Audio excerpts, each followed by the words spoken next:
Russia launched a combined wave of attacks against Ukraine for the second night in a row, with the one on Monday being its largest aerial strike since the beginning of the full-scale invasion, with over 230 missiles and drones. The attacks have renewed the calls to the Western allies to lift the restrictions on using long-range weapons to hit targets inside Russia.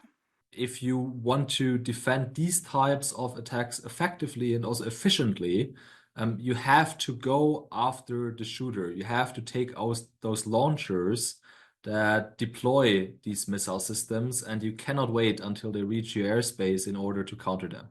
The Institute for the Study of War says there are at least 250 military and paramilitary objects in Russia within the range of ATACMS missiles that the United States has provided Ukraine. It's now for the decision makers to really weigh those risks. Are you willing to take the risk that we indeed experience such a humanitarian disaster of unprecedented scale in Europe?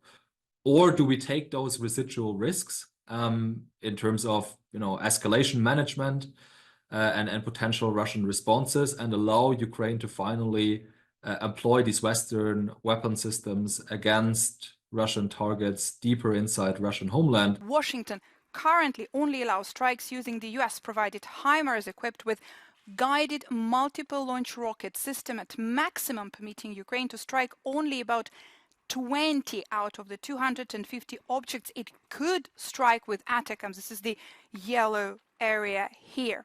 Now, the Institute for the Study of War says Ukrainian forces do not have to strike every single Russian military and paramilitary object in Russia within the range of Western-provided weapons in order to start generating significant operational pressures on the Russian military. But lifting those restrictions would generate a serious Ukrainian long-range strike threat that would force a decision point on the Kremlin and likely prompt the Russian military command to significantly reconfigure assets throughout the deep rear to protect against Ukrainian strikes.